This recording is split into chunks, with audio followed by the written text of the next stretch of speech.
Part 6, the UES Vengeance docked at the orbital station above Earth. Through the windows, Jake Matthews could see his homeworld, the blue oceans, the green and brown continents, the white clouds. After 3 months in space, it looked more beautiful than ever. The crew was tired but happy. They had done something important. They had saved an entire civilization from extinction. As they disembarked, many of them were met by family members who had been waiting. There were tears, hugs, and laughter. Kate Sullivan stepped off the transport ship and saw her daughter waiting with her parents. The little girl ran forward and Kate caught her, lifting her up and holding her tight. For a moment, all the stress and danger of the mission melted away. She was home. "Mommy, everyone at school says you are a hero," her daughter said. Kate smiled and shook her head. "I just did my job, sweetheart. The news says you saved a whole planet full of aliens." "I had a lot of help," Kate replied. "A lot of very brave people worked together. That is how we succeeded." Over the next week, there were parades in major cities around the world. New York, London, Tokyo, Mumbai, and dozens of other places held ceremonies to honor the returning soldiers. But the real story was happening quietly in homes across Earth, as soldiers reunited with their families and tried to return to normal life. Samantha Cole went back to her apartment. It felt strange to sleep in a real bed again after months on a ship. She stood on her balcony looking up at the stars and thought about the battle, about the friends she had lost, about the Valerian children who had looked at her fighter with wonder. Eric Stone called her on the second day back. "How are you adjusting?" "It is weird," Samantha admitted. "Everything seems so normal here. Like the war never happened. But it did happen. People died." "I know," Eric said quietly. "I have been having trouble sleeping." "Keep thinking about the battle." "Me too." They talked for a while, two pilots trying to process what they had experienced. Eventually, they decided to meet up. Sometimes the only people who could understand were those who had been there. Dr. Henry Ross returned to his position at the main military hospital. But he found himself thinking constantly about the Valerian doctors he had trained. He started a program to translate Valerian medical knowledge into human terms. If their peoples were going to be allies, they should share medical advances that could save lives. One day, he received a message from Velara Prime. It was from the young doctor whose daughter he had saved. The message included a video of the little girl, Mira, playing and healthy. Henry watched it 3 times, feeling grateful that he had been there to help. Admiral Greg Patterson was called to testify before the United Earth Congress. Politicians wanted to know about the mission, the costs and the benefits. Some were supportive. Others questioned whether Earth should be involving itself in conflicts so far from home. Greg stood before the assembled representatives and spoke plainly. "We spent resources on this mission, yes. We lost good people. But we saved hundreds of thousands of innocent lives. We made a strong ally, and we showed the galaxy that humanity stands for something beyond our own interests." "But at what cost?" demanded one representative. "How many more times can we afford to launch such massive military operations?" "The cost of doing nothing is higher," Greg replied. "If we ignore calls for help, if we only act when it benefits us directly, what does that say about who we are? We have the power to make a difference. With that power comes responsibility." The debate continued for days. Eventually, the Congress voted to approve increased funding for the military and to establish a rapid response fleet dedicated to humanitarian missions. The Valerian rescue had changed Earth's perspective on its role in the galaxy. Meanwhile, news of what humanity had done was spreading through the galaxy. The story of the Third Fleet's rescue mission was being discussed on 100 different worlds. Reactions were mixed. Some species were impressed. They saw humanity's actions as noble and worthy of respect. They began reaching out to Earth, interested in trade and diplomatic relations. Others were concerned. If humans were willing to travel across the galaxy to fight for strangers, what did that mean for the balance of power? Some aggressive species that had been expanding their territories began to reconsider their plans, and some were critical. They called humanity reckless and dangerous. They said that interfering in the Kretsch attack was destabilizing. They worried about what would happen if humans decided to involve themselves in other conflicts. But the Valerians spoke loudly in humanity's defense. Chancellor Dre gave speeches to the Galactic Assembly, describing what had happened and praising Earth's actions. Other species that had been threatened by aggressive neighbors began to take notice. Within 6 months, Earth had established formal diplomatic relations with 12 new alien civilizations. Trade increased. Cultural exchanges began. Human scientists worked with alien researchers on joint projects. The Valerian rescue had opened doors that had been closed before. Kate Sullivan was promoted to captain and given command of her own company. She used her experience from the Valerian mission to train her new Marines. She emphasized the importance of protecting civilians and fighting with honor. One day, during a training exercise, a young Marine asked her a question. "Captain, why do we fight? I mean, really fight? Not just for orders or country. But what is the real reason?" Kate thought about it. She thought about the Valerian children hiding in that basement. She thought about Chancellor Dre's words about compassion and strength. She thought about the responsibility that came with being strong. "We fight to protect those who cannot protect themselves," Kate said finally. "We fight because someone has to stand up to bullies and monsters. We fight because doing nothing when you have the power to help is the same as being part of the problem." Does that answer your question? The Marine nodded slowly. "Yes, ma'am, it does." Back on Valara Prime, the rebuilding continued. With human engineering assistance and resources, the cities were being restored faster than anyone expected. New buildings rose from the ruins. Power grids were rebuilt stronger than before. And for the first time in their history, the Valerians were building a proper military. They did not want to become warriors like humans, but they understood now that peace had to be protected. Human military advisors helped them design a defensive force. Ships were built. Soldiers were trained. The Valerians remained a peaceful people, but they were no longer helpless. Chancellor Dre established an annual holiday called Remembrance Day.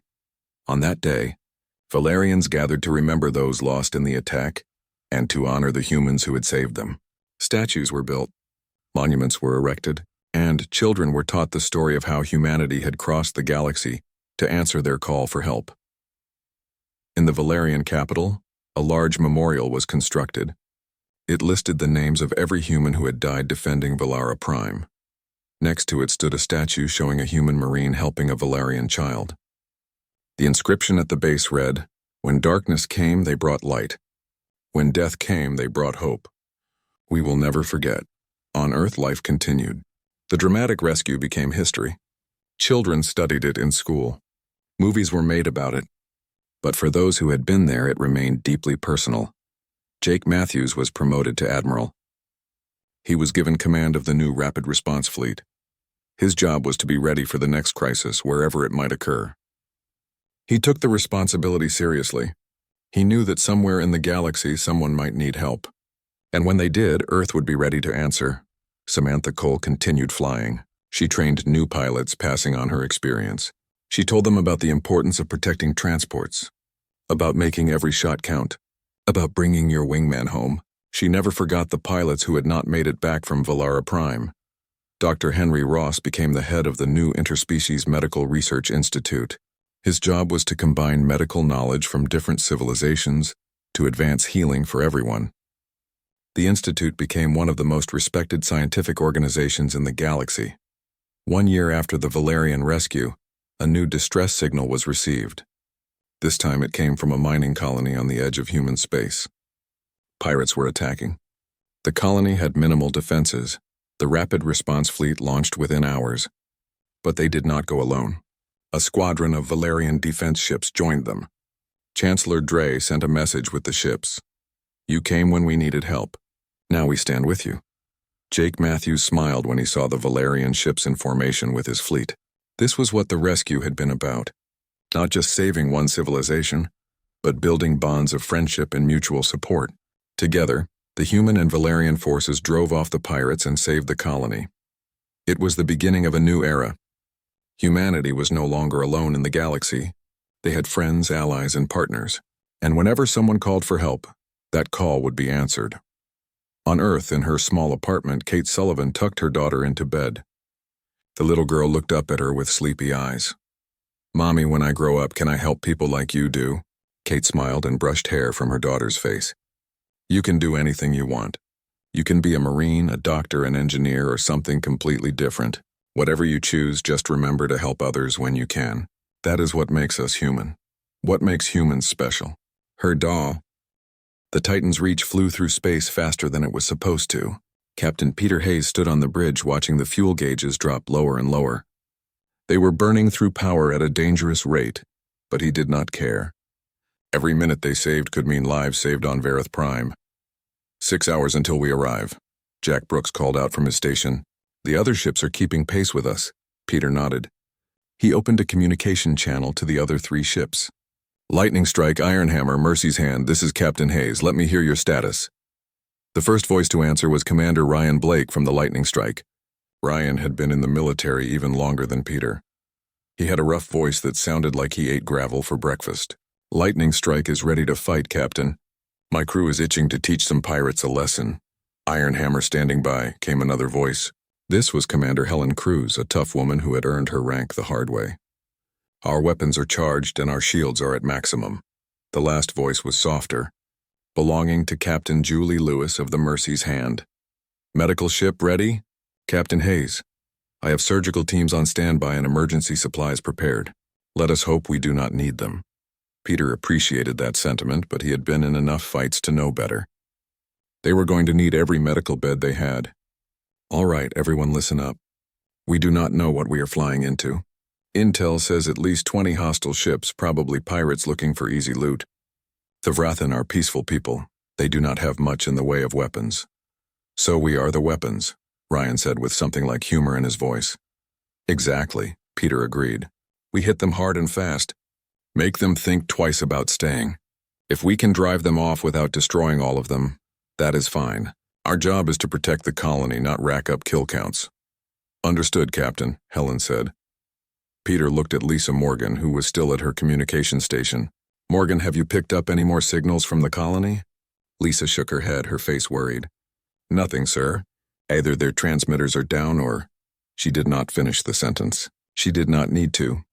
Peter felt a knot form in his stomach. Radio silence could mean a lot of things, and most of them were bad. Keep scanning. Let me know the second you hear anything. Yes, sir. On the surface of Vareth Prime, things were very bad.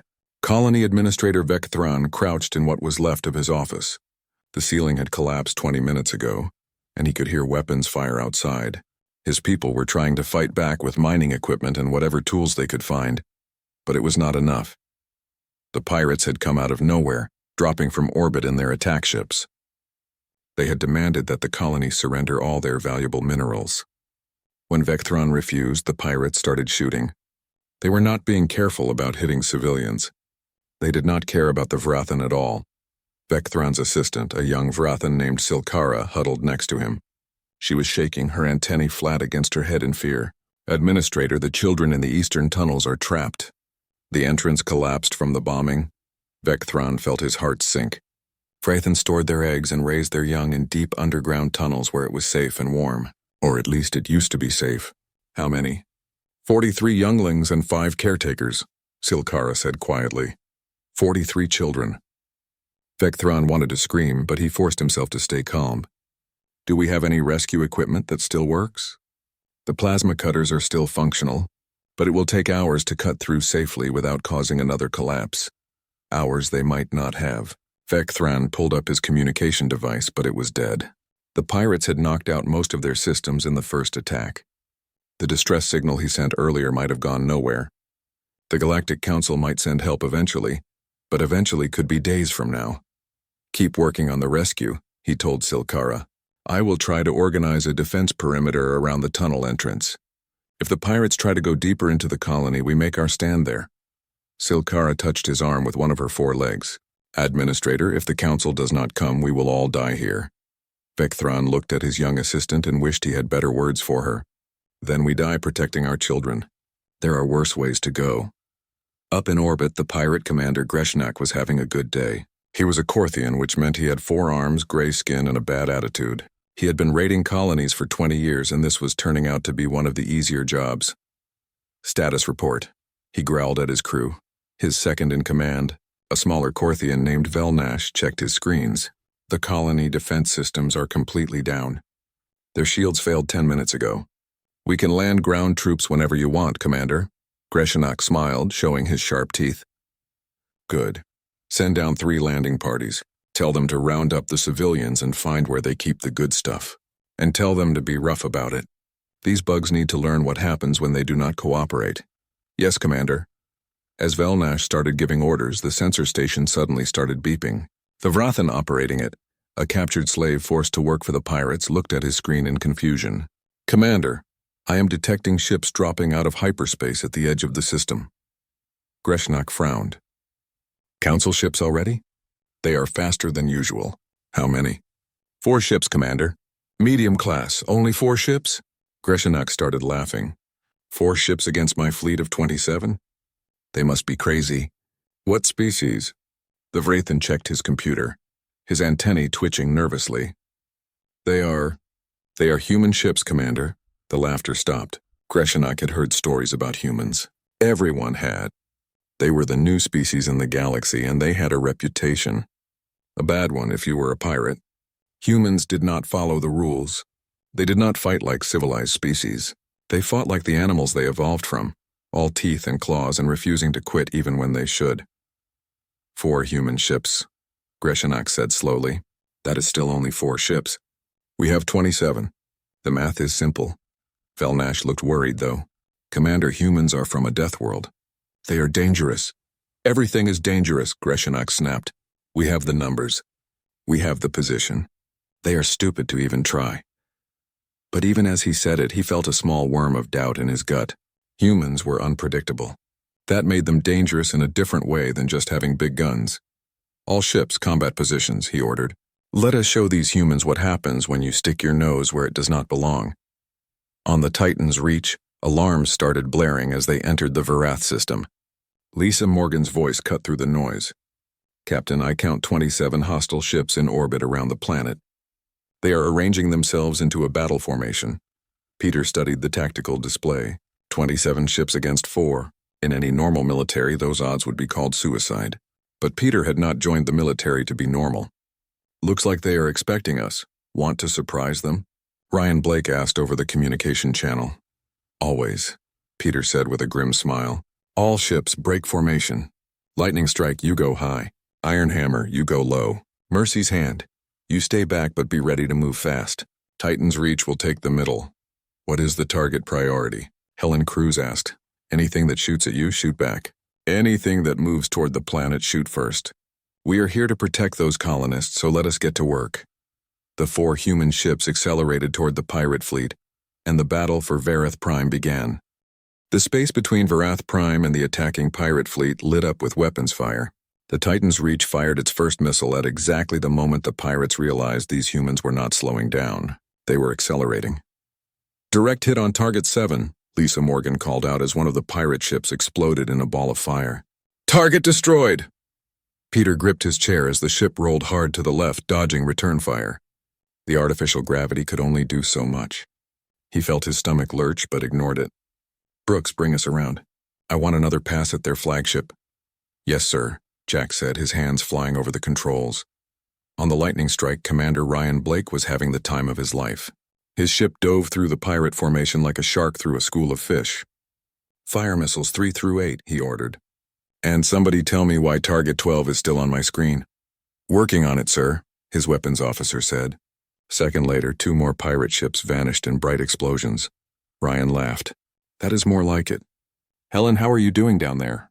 On the Iron Hammer, Commander Helen Cruz was not laughing. Her ship had taken 3 direct hits and her shields were at 60%, but she was not backing down. We are fine, Ryan. Stop worrying about us and focus on your own targets. Just checking in, Commander, Ryan said cheerfully. Helen allowed herself a small smile. Ryan was crazy, but he was good at his job. Helm, bring us about. Target that cluster of ships near the planet. They look like they are trying to land troops. Yes, ma'am.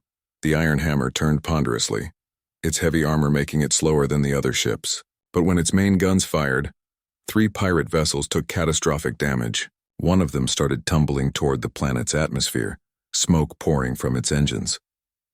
On the pirate flagship, Greshnak was no longer confident. In the first 5 minutes of battle, he had lost 6 ships. 6. These humans were fighting like demons, pulling maneuvers that should not be possible. Their ships moved in ways that defied his understanding of physics. Return fire, you fools, he roared at his crew. Stop letting them dance around you. Velnash looked pale, which was hard to do when you had gray skin. Commander, they are too fast. Our targeting systems cannot keep up. And their weapons, they are cutting through our shields like paper. Then get creative. Greshenok slammed one of his 4 fists on his chair. Send ships 2, 5, and 9 to flank that medical ship. It looks weaker than the others. Yes, Commander. 3 pirate ships broke formation and headed toward the Mercy's Hand. Captain Julie Lewis saw them coming and her expression hardened. She was a doctor first, but she had not survived 30 years in space by being helpless. Helm, evasive pattern Delta, she ordered calmly. Weapons, prepare defensive fire. If they want to threaten my patients, they are going to regret it. The Mercy's Hand was smaller and faster than the other human ships. It twisted through space like a fish, dodging the first volley of pirate fire. Then its own weapons, smaller but accurate, started firing back. One pirate ship took a hit to its engine and started spinning out of control. The other 2 had to break off their attack to avoid colliding with their damaged companion. That is right, Julie muttered. Go pick on someone your own size. Peter saw the attack on the Mercy's Hand and felt his anger rise. These pirates were not just criminals, they were cowards. Going after a medical ship was low even for pirates. All ships concentrate fire on targets engaging Mercy's Hand. Let us teach them some manners. The Titan's Reach, Lightning Strike, and Iron Hammer all turned their weapons toward the 3 pirate ships.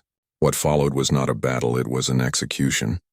Within 60 seconds, all 3 pirate vessels were either destroyed or crippled beyond repair. On the surface of Vareth Prime, Vecthran heard the explosions in the sky and dared to hope. His communication device was still dead, but he could see the flashes of light through the smoke and dust. Someone was fighting up there. Someone was fighting for them. Silkara rushed up to him, moving fast on her 4 legs. Administrator, the rescue team says they can hear the younglings through the rubble. They are alive. For the first time in hours, Vecthran felt something other than despair. How long until they can break through?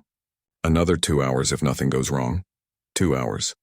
They just needed to hold out for 2 more hours. Get everyone who can hold a weapon to the tunnel entrance. We make our stand there. No pirate gets past us to those children. Yes, Administrator. Vecthran picked up a plasma cutter, not designed as a weapon, but it would have to do. Around him, other Vrathan did the same. Miners, engineers, teachers, even the elderly. Everyone who could stand picked up something to fight with. They formed a line in front of the collapsed tunnel, ready to die if that was what it took. In space, the battle was reaching a turning point. The pirates had lost 9 ships now, almost a third of their fleet. Greshenok could see his careful plans falling apart. These humans were not fighting like a military force. They were fighting like they had nothing to lose and everything to gain. Commander, 3 more ships are reporting critical damage, Velnash said quietly, and the crews on 2 other ships are requesting permission to retreat. Greshenok wanted to say no. He wanted to fight until every last ship was destroyed rather than admit defeat, but he was not completely stupid. 9 ships lost in less than 15 minutes. If he stayed, he would lose even more. Maybe all of them. Signal all ships, he said, the words tasting like poison in his mouth. Retreat to hyperspace. We are leaving. But Commander, the cargo— Forget the cargo, Greshenok roared. I would rather be alive and poor than dead and rich. Signal retreat now.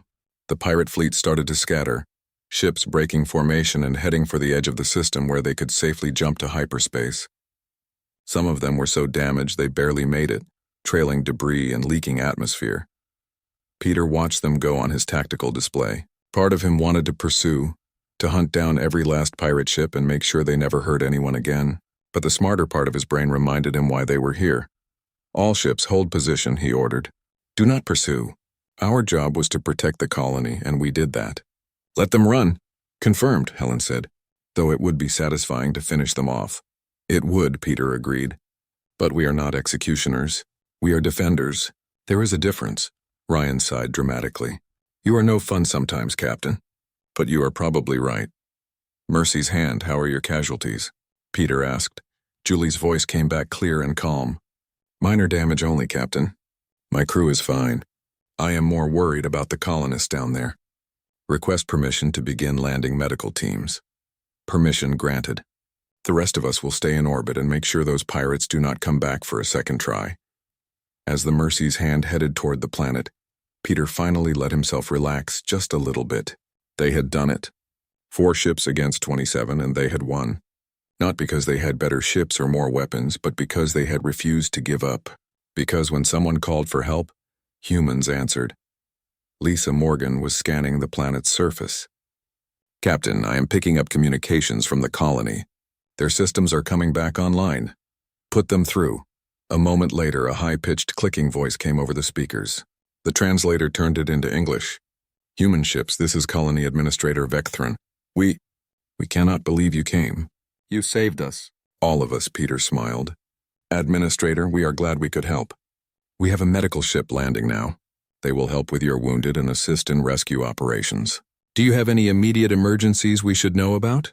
"Yes, we have 43 younglings trapped in a collapsed tunnel. We are trying to dig them out now." Peter's smile faded. "Trapped children. That changed things. Hold on, Administrator. We might be able to help with that faster than you think." He switched channels. "Julie, did you catch that?" "I did, Captain," Julie said. "I am bringing down our heavy rescue equipment. We will get those children out." "Good, keep me posted." Peter sat back in his chair and looked at the stars. They had won today, but he knew this was just one battle, one small colony in a galaxy full of trouble. There would be more distress calls, more people who needed help, and as long as there were humans in space, those calls would be answered. No matter the odds, no matter the cost, because that was what humans did. The Mercy's hand touched down on the surface of Verith Prime, in what used to be the Central Plaza. Now it was mostly rubble and smoke. Captain Julie Lewis was the first one down the ramp, medical kit in hand, her team right behind her. The scene before her was worse than she expected. Wounded Vrathan lay everywhere, their chitinous bodies cracked and leaking green blood. Buildings had collapsed into piles of twisted metal and stone. Fires still burned in several locations, sending thick black smoke into the air. Julie did not waste time feeling sorry about it. She had work to do. Medical teams spread out. Triage the wounded. Critical cases first, walking wounded can wait. And someone find me this Administrator Vecthron. I need to know about those trapped children. Her chief medical officer, Lieutenant Danny Price, nodded and started organizing the teams. Danny was young but capable. He had seen enough disasters to know how to handle them. "You heard the captain. Move out." Julie walked toward a group of Vrathan who looked like they might be in charge. They were gathered around a pile of rubble, using tools to carefully move pieces of debris. One of them, larger than the others with several cracks in his shell, turned to face her. "I am Administrator Vecthron," he said through his translator. "You are the human doctor?" "Captain Julie Lewis, Mercy's hand. I understand you have children trapped?" Vecthron's antennae drooped with exhaustion and worry. "Yes, 43 younglings and 5 adult caretakers. They are in a nursery tunnel that collapsed. We can hear them through the rubble, but we are afraid to dig too fast. Another collapse could kill them all."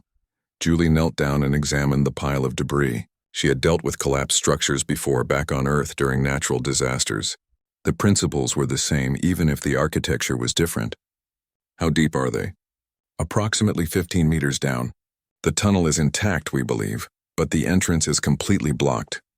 "Okay." Julie stood up and activated her communication device. "Mercy's hand, this is Lewis. I need the heavy rescue equipment down here now. And send down Engineer Kyle Martin. We have a delicate extraction to perform." "On their way, Captain," came the reply.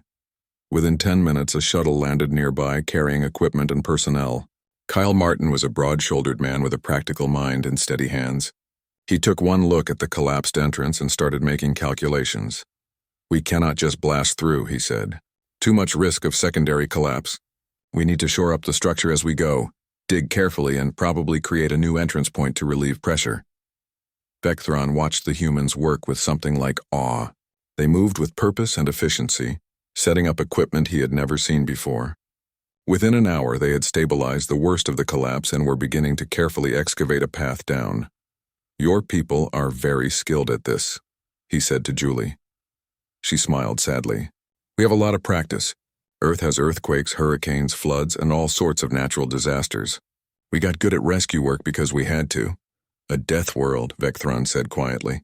"I looked up your planet in our database. I cannot imagine living somewhere so dangerous." "You get used to it," Julie said, "and it teaches you to help each other. Because when a disaster hits, you are all in it together. Rich or poor, strong or weak, it does not matter. Everyone helps everyone." Down in the tunnel, the Vrathan younglings huddled together in the dark. They had been scared at first when the ceiling collapsed and blocked the entrance, but the caretakers had kept them calm, telling stories and singing songs. They could hear digging from above, getting closer and closer.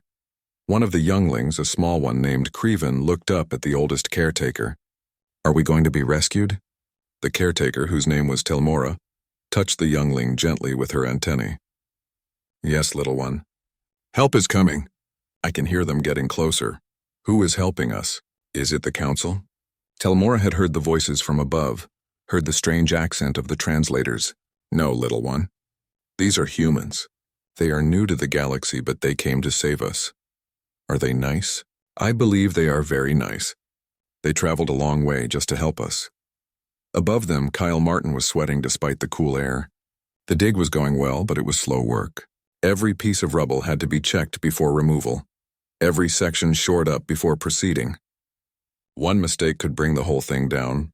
"We are close," he said into his radio. "Maybe another 30 minutes.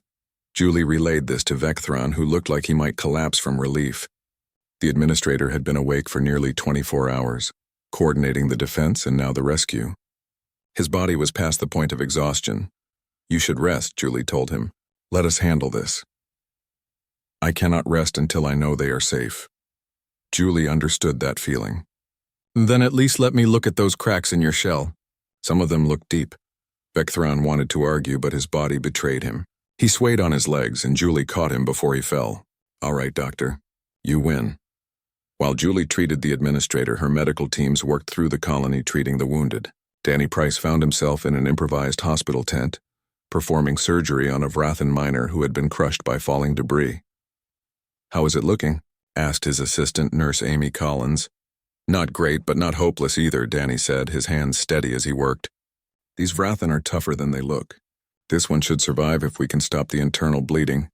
Amy handed him tools as he called for them. She had been a combat medic before joining the Mercy's Hand, and she had seen plenty of tough situations. "You know, when I signed up for this job, I thought it would be boring. Medical ship, peaceful cruises, maybe treat the occasional space cold." Danny laughed quietly, not looking up from his work. "And instead you get disaster zones and combat injuries. I am not complaining. This is what I signed up for, really. Helping people. It just feels good to do it." "Yeah," Danny agreed. "It does." Back at the collapsed tunnel, Kyle Martin finally broke through. His drill punched into empty space and fresh air rushed out. He could hear chittering and clicking from below, excited voices in a language his translators struggled with. "We are through," he called out, widening the hole now. It took another 20 minutes to make the opening large enough and safe enough for evacuation. Kyle was the first one down, carrying lights and safety equipment. What he found made his heart hurt. 43 small Vrathan younglings looked up at him with huge compound eyes. They were huddled together for warmth and comfort. The 5 adult caretakers stood protectively around them, clearly prepared to fight if necessary. "It is okay," Kyle said gently, holding up his empty hands. "I am here to help. Let us get you all out of here." The oldest caretaker, Telmora, studied him carefully. She had never seen a human before. This one was large and muscular, built like a predator from her nightmares. But his voice was soft and his eyes were kind. "You are human," she said. "Yes, ma'am. My name is Kyle Martin. We are going to get you and the children out safely." "Can you help me organize them?" "Youngest first, then the older ones." Telmora relaxed slightly. A predator that helped children could not be all bad. "Yes, we can do that. Thank you for coming. We thought we were going to die down here." "Not on my watch," Kyle said with a smile. The evacuation took over an hour. Each youngling had to be carefully lifted through the narrow shaft and checked for injuries. The caretakers came last, refusing to leave until every child was safe. When the last one finally emerged into the daylight, there was not a dry eye among the Vrathan watching. Julie was waiting at the top with her medical team. She quickly checked each youngling, treating minor injuries and giving them water and food. They were scared and dirty, but alive. All of them alive. Vecthron, his shell now bandaged and treated, stood beside her watching the children reunite with their parents. The sounds of joy and relief filled the air, drowning out the sounds of destruction around them. "How can we ever repay you?" he asked Julie quietly. She shook her head. "You do not owe us anything, Administrator. We did what anyone should do. We helped because you needed help. It is that simple. It is not simple to risk your lives for strangers. Julie looked at him seriously. Maybe not. But where we come from, strangers are just friends you have not met yet, and you do not leave friends behind, ever. Vecthron felt something shift inside him. These humans, these beings from a nightmare world of danger and death, had more compassion than species who lived in paradise. They had traveled across space, fought a battle they might have lost, and worked for hours to save children that were not even their own species. I think, he said slowly, that the galaxy does not understand humans very well. Julie smiled. We get that a lot. Give it time. We are still new here.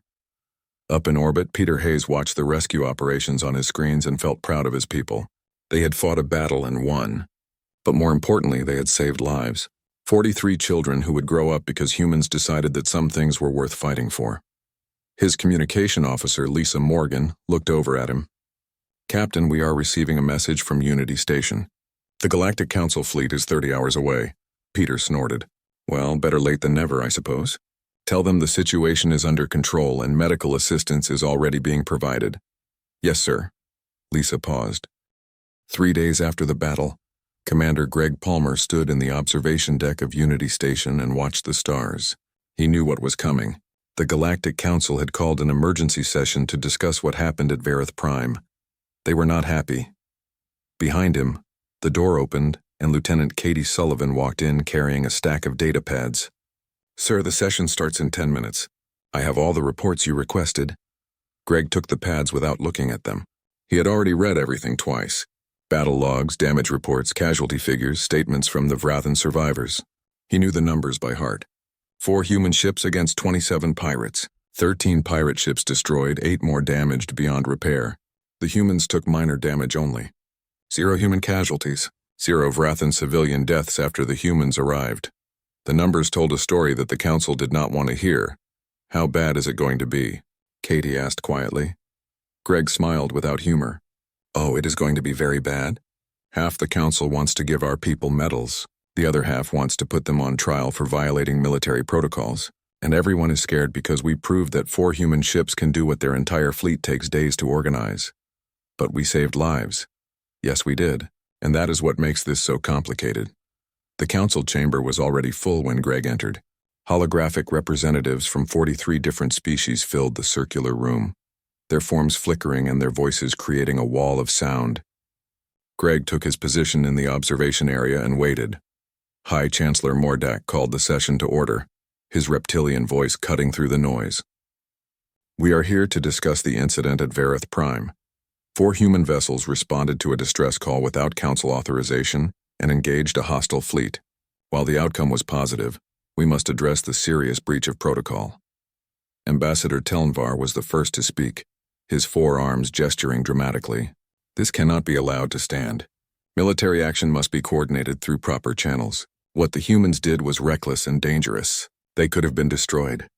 But they were not destroyed, said Representative Shora, her crystalline body glowing softly. They saved an entire colony. 12,000 Vrathan are alive today because those humans acted without waiting for permission. The ends do not justify the means, Telnvar insisted. What if they had failed? What if their intervention had made things worse? We have protocols for a reason. Greg could not stay quiet anymore. He activated his hologram so everyone could see him.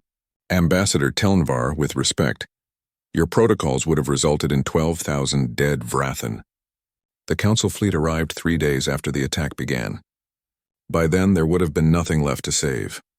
Mordak turned his cold eyes toward Greg. Commander Palmer, we understand human culture values rapid action. But the galaxy operates on consensus and careful planning. We cannot have individual species acting unilaterally whenever they choose. Then what do you suggest, Chancellor? Greg asked. That we ignore distress calls while the council debates? That we let people die while we wait for proper authorization? The chamber erupted into argument. Some species agreed with Greg, others sided with Telnvar. The noise level rose until Mordak had to call for order again. Enough, the Chancellor said. We will hear from the Vrathan themselves. Administrator Vecthron has been invited to address this council. Let us hear what he has to say.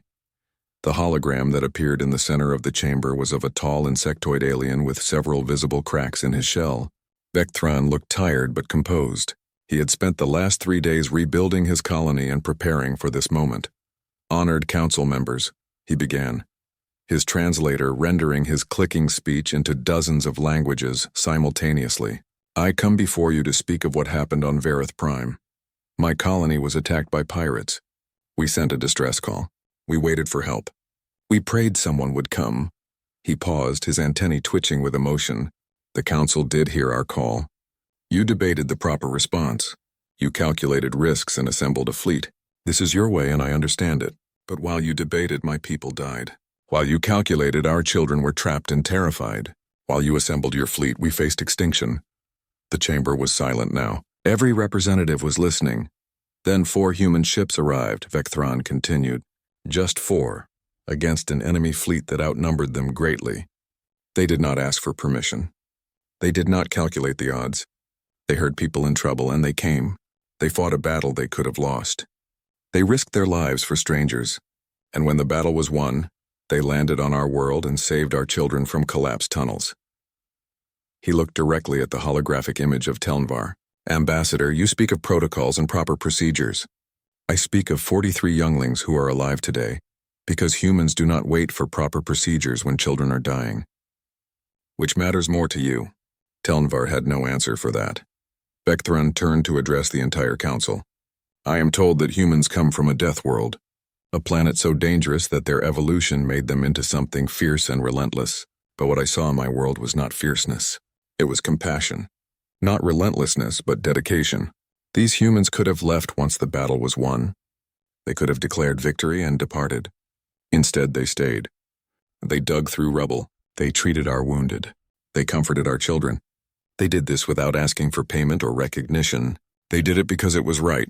He paused again, letting his words sink in. "The galaxy needs to understand something about humans. Yes, they are from a death world. Yes, they are capable of great violence when necessary, but they are also capable of great kindness. And when someone calls for help, they answer. I pray that the rest of the galaxy learns this lesson before more innocents die waiting for proper authorization." When Vectron's hologram faded, the council chamber remained silent for a long moment. Then Representative Shora spoke, her voice gentle but firm. "The administrator speaks truth. Perhaps our protocols have made us too cautious, too slow. We have forgotten that sometimes the right action is the immediate action. But we cannot have chaos," Mordak said, though his voice lacked its earlier certainty. "We need structure, organization, coordination." "Then let us create a new structure," suggested Ambassador Krall then of the Belzorian Union, a species that had remained quiet until now. "Give humans authority to respond to emergency situations within their patrol sectors without waiting for full council approval. Let them be what they are naturally good at being, first responders." The debate that followed lasted for hours. Some species supported the idea. Others opposed it. But slowly, gradually, a consensus formed. The galaxy had seen what humans could do. They had seen the results. And most importantly, they had heard from the people who had been saved. In the end, the council voted to create what they called the Rapid Response Protocol. Any species could respond immediately to distress calls within their designated patrol areas. They would report to the council afterward, but they would not need to wait for authorization first. It was not everything Greg had hoped for, but it was a start. After the session ended, Greg found himself approached by Mordak. The High Chancellor studied him with those reptilian eyes that missed nothing. "You humans are changing things, Commander Palmer. The galaxy is not accustomed to such rapid change." "Change is coming whether the galaxy is ready or not, Chancellor," Greg said. "The universe does not wait for consensus before creating emergencies." "True." Mordak was quiet for a moment. "I have read reports about your planet, about Earth. I cannot imagine living somewhere so hostile. Every day a battle for survival against the environment itself. It makes us who we are," Greg said simply. "When you grow up in a place where a storm can destroy your home or a disease can kill your family, you learn 2 things. First, life is precious. Second, you protect it whenever you can. Even when it costs you? Especially then." Mordak nodded slowly. "Perhaps that is what the galaxy needs to learn from humans. That some things are worth the cost. He turned to leave, then paused. Commander, I suspect this is only the beginning. Your people will change the galaxy in ways we cannot yet imagine. I hope we change it for the better, Chancellor. So do I, Commander. So do I. On Vareth Prime, life was slowly returning to normal. The buildings were being rebuilt. The wounded were healing. The children were back in their tunnels, safe and secure. But something fundamental had changed. In the central plaza, where the Mercy's hand had landed 3 days ago, the Vrathan were building a monument. It was a simple thing, made from salvaged metal and stone, but the words carved into it would last forever, written in both Vrathan and English. Here stood humans who answered our call. They came when others hesitated. They fought when others calculated. They stayed when others would have left. We will remember.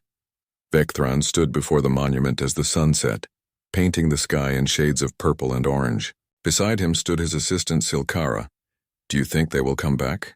She asked. If we need help again? Vecthran thought about Captain Hayes and his crew, about Dr. Julie Lewis and her tireless medical team, about engineer Kyle Martin who had dug through rubble to save children he had never met. 3 months passed after the battle at Vareth Prime, and the galaxy had not stopped talking about it. The story spread from station to station, from planet to planet. 4 human ships against 27 pirates, a rescue that should have been impossible. Children saved from certain death. It became the kind of story that people told around dinner tables and in bars across 1,000 worlds. But stories were just stories. What mattered more was what came next. On the frontier station Epsilon 9, a Quelthian merchant named Raoul 7 sat in his cargo bay checking inventory when his sensors detected something wrong. 3 ships were approaching fast, and their transponder codes marked them as known pirates, the same group that had hit 2 other stations in the past month. Raoul 7 felt his 3 hearts start racing. He had weapons, but not enough to fight off 3 ships. His station had maybe 30 people on it, most of them civilians. They would not stand a chance. His communications officer, a young Quelthian named Mistra, looked at him with fear in her large eyes. What do we do, Administrator? Should we surrender? Raoul 7 started to say yes. Surrender was the smart choice. Give the pirates what they wanted and hope they left without killing anyone. That was how these things usually went. But then he remembered the story from Vareth Prime. He remembered how 4 human ships had refused to accept the smart choice. How they had fought when the odds said they should run. How they had saved thousands of lives because they believed some things were worth fighting for. No, Raoul 7 said, surprising himself with the firmness in his voice. We do not surrender. Send out a distress call on all frequencies. Empower up our defense systems. We make them work for it. But Administrator, we cannot win against 3 ships. Maybe not, but we can hold out until help arrives. Send the distress call now. The call went out, spreading through subspace at faster than light speed. On the Quelthian patrol ship Swift Justice, Captain Vormak heard it and immediately changed course. His ship was only 2 hours away. 2 hours where that station would have to survive on its own, but the Swift Justice was not the only ship that heard the call. The human destroyer Ironhammer was conducting routine patrols 4 hours away when the distress signal reached them. Commander Helen Cruz looked at the message and then at her crew. They had been out here for weeks without much action. This would add at least 6 hours to their patrol route. Her first officer, Lieutenant Chris Bennett, looked at her expectantly. Orders, Commander? Helen thought about Captain Hayes and the Titan's reach. She thought about the new rapid response protocol that the Council had approved. Most of all, she thought about 30 people on a station who were about to be attacked by pirates. Change course for Epsilon 9, maximum speed, she ordered, and send a message to any other ships in range. Tell them help is coming, Chris smiled. Yes, ma'am. Though we should note that there is already a Quelthian ship responding. They will get there before us. Good, Helen said. Then they will not have to hold alone. On Epsilon 9, the pirates arrived and immediately started their usual routine. Their leader, a scarred Corthian named Dresheval, opened a communication channel to the station. This is simple. Transfer all your cargo to our ships. Do it now and nobody gets hurt. Refuse and we start shooting. Raoul 7 took a deep breath before responding. This is Administrator Raoul 7 of Epsilon 9. We reject your demands. We have sent a distress call and help is coming. I suggest you leave now while you can. There was silence on the other end, then laughter. Help? The nearest council station is a day away, little merchant.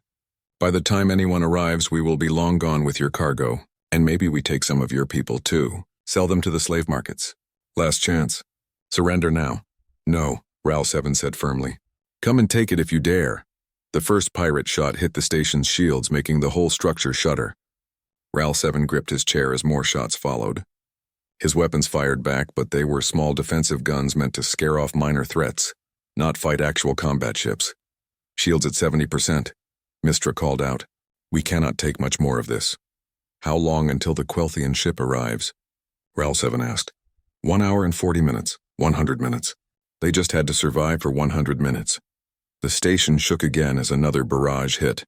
Shields dropped to 50%, then 40. The pirates were not playing around anymore. They were going to blast through the defenses and take what they wanted by force. Then something unexpected happened. The pirates stopped shooting. Administrator, the pirate ships are moving away, Mistra said, confused. They are repositioning to the far side of the station. Why would they do that? His answer came a moment later when a new ship appeared on sensors. The Quelthian patrol vessel Swift Justice dropped out of hyperspace and immediately opened fire on the pirates. Captain Vormak had pushed his engines past safety limits to get there early. This is Captain Vormak to Epsilon 9, came the transmission. Hold your position. We are engaging the hostiles. The Swift Justice was a proper military vessel, and it showed. Its weapons tore into the pirate shields with efficiency. But it was still one ship against 3, and the pirates were spreading out trying to flank the patrol ship. On the Iron Hammer, Helen watched the battle unfold on her tactical display. They were still 2 hours out, too far to help. She watched as the Swift Justice took heavy fire, its shields dropping fast. Can we go any faster? She asked her engineer. Already at maximum, Commander. Any more and we risk burning out the engines. Helen made a decision that would either save lives or get them all killed. Burn them out then. I want every bit of speed this ship has. Yes, ma'am. The Iron Hammer surged forward, its engines glowing white-hot as they pushed past their design limits. The crew felt the ship vibrate around them, heard the groaning of metal stressed beyond its tolerance. But they were getting faster. Back at Epsilon 9, Captain Vormak was in trouble. His shields were down to 20% and one of his weapon systems was offline. The pirates had him surrounded and were moving in for the kill. He had managed to damage 2 of their ships, but it was not enough. All power to forward shields, he ordered. If we are going down, we take one of them with us. The Swift Justice turned toward the nearest pirate ship and accelerated, preparing to ram. It was a desperate move, but Vormak would be damned if he let pirates think they could attack innocent stations without paying a price. Then space itself seemed to tear open as the Iron Hammer arrived. Helen had pushed her ship so hard that they came out of hyperspace dangerously close to the battle, much closer than safety regulations allowed. But it meant they arrived with all weapons hot and ready. Fire everything, Helen ordered calmly. The Iron Hammer lived up to its name. Its heavy guns, designed to crack open armored warships, hit the pirate ships with devastating force. One pirate vessel exploded immediately, its shields overwhelmed and its hull torn apart.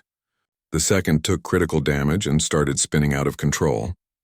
The third, seeing what just happened, broke off and jumped to hyperspace without even trying to fight. The entire battle was over in 90 seconds. On Epsilon 9, RAL-7 stared at his screens in disbelief. His station was saved. The Quelthian ship was saved. All because a human ship had pushed its engines to destruction to arrive in time. Mistra, open a channel to both ships, he said quietly. A moment later, he was looking at Captain Vormak's face on one screen and Commander Helen Cruz's face on the other. I thank you. Both of you. You saved us. Vormak bowed his head in the Quelthian way. We did what any civilized being should do, Administrator. We answered your call for help, Helen smiled. What he said. Though I am going to need a few days to repair my engines. I think I melted something important. You are welcome to dock here as long as you need, RAL-7 said. It is the least we can offer. After the communications ended, Vormak sat in his command chair feeling something he had not felt in a long time. Pride, yes, but also something else. A sense of purpose. He had heard the story of Vareth Prime like everyone else. He had admired the human courage. But hearing about it and experiencing it were different things. The humans had changed something fundamental. They had shown the galaxy that you did not have to be the biggest or the strongest to make a difference. You just had to be willing to try. Navigator, plot a course for our next patrol sector, Formac ordered, and keep all frequencies open for distress calls. I have a feeling we might be hearing more of them. His crew looked at him with new understanding. Their captain had changed. They all had changed. The galaxy was changing. Over the next 3 months, more stories like Epsilon 9 spread across known space. A Shrell medical ship diverted to help with a plague outbreak on a frontier colony. A Belzorian freighter risked its cargo to evacuate civilians from a natural disaster. 2 Vrathan defense fighters, crewed by graduates of the new human training program, drove off raiders from a mining operation. Each time, someone heard a call for help and answered. Each time, they chose action over caution. Each time, they did what needed doing even when the odds were against them. The Galactic Council watched these developments with mixed feelings. Some saw it as chaos, a breakdown of the careful systems they had built over centuries. Others saw it as evolution,